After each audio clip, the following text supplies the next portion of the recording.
14 मौजा केनाल को नहीं ब्रह्मगिरी उत्तेजना चाषी को डराई धमकाई जिला प्रशासन केनाल खोलुवा बेले स्थानीय बासी मध्य असंतोष सृष्टि होती। विगत 30 वर्ष धरी ब्रह्मगिरी ब्लॉक कुसुबेंटी पंचायत हरिदासपुर एवं कुसुबेंटी गाँ मध्य नाल को नहीं बद लगी रही। एने जिला प्रशासन आज 20 प्लाटून पुलिस फोर्स धरी चाषी को डराई धमकाई विवादीय नाल को खोलने को पहुंची। यह तीव्र विरोध करिसेंती हरिदासपुर ग्रामवासी। घटनास्थल में उत्तेजना सृष्टि हुई। प्रशासन एभली आभिमुख्य को ब्रह्मगिरीवासी निंदा करिसेंती। वर्ष वर्ष धरी समस्यार समाधान न करी प्रशासन बल प्रयोग करी नाल को खोलुछि ताहा ठीक नुहे बोली कहिसेंती अंचलवासी। घटनास्थल में उत्तेजना प्रकाश पाई। नाल खोला को नहीं उत्तेजना प्रकाश पाई।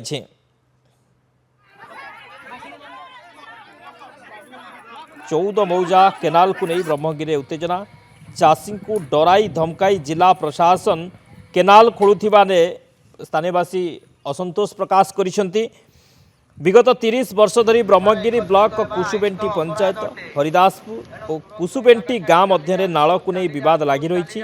एने जिला प्रशासन आज 20 प्लाटून पुलिस फोर्स धरी चाषी को डराई धमकाई विवादीय नाल को खोलने को पहुंची। यह तीव्र विरोध करिसेंती हरिदासपुर ग्रामवासी। घटनास्थल में उत्तेजना प्रकाश पाई। प्रशासन एभली आभिमुख्य को ब्रह्मगिरीवासी निंदा करिसेंती। वर्ष वर्ष धरी समस्यार समाधान न करी एबे प्रशासन बलपूर्वक बल प्रयोग करी नाल खोलुछि ताहा ठीक नुहे बोली कहिसेंती अंचलवासी। जहाँ को नहीं उत्तेजना देखा जाइछे। सत्यनारायण अच्छा आम सहित ब्रह्मगिरी रिपोर्टर अधिक आलोचना करवा। सत्य वर्तमान स्थिति कौन रही? ये नाल केबेठारू विवाद रही कौन विवाद रही जो कि आज एभली उत्तेजना सृष्टि होइछि?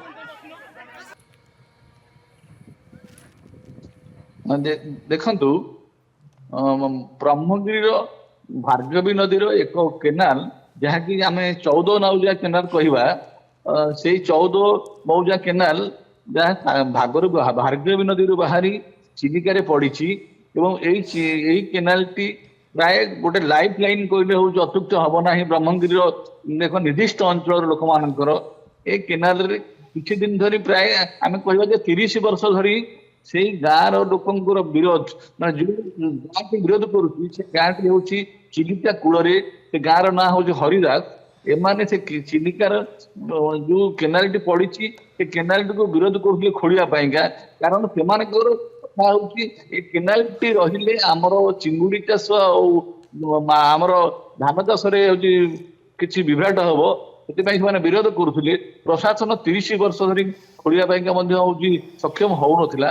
एबे आज 30 प्लाटून आज प्राय 7 प्लाटून फोर्स और 15 जन ऑफिसर को लेकर प्रशासन खोलिया पहुंची जहाँ को कि कुसुबेंटी अंचल तथा हरिदास गाँव लोक मैंने विरोध करते प्रशासन स्थानीय लोक मध्य गोटे जमती रणक्षेत्र पलटि स्थानीय लोके पुलिस को माड़ा करते जो कादुआ माड़ा करते प्रशासन माने कंट्रोल जारी करने हस्तक्षेप कर जहाँफल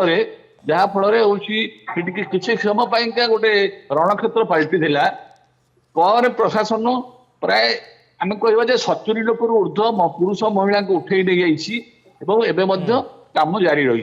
ओके बहुत बहुत धन्यवाद सत्यनारायण समस्त सूचना पाई।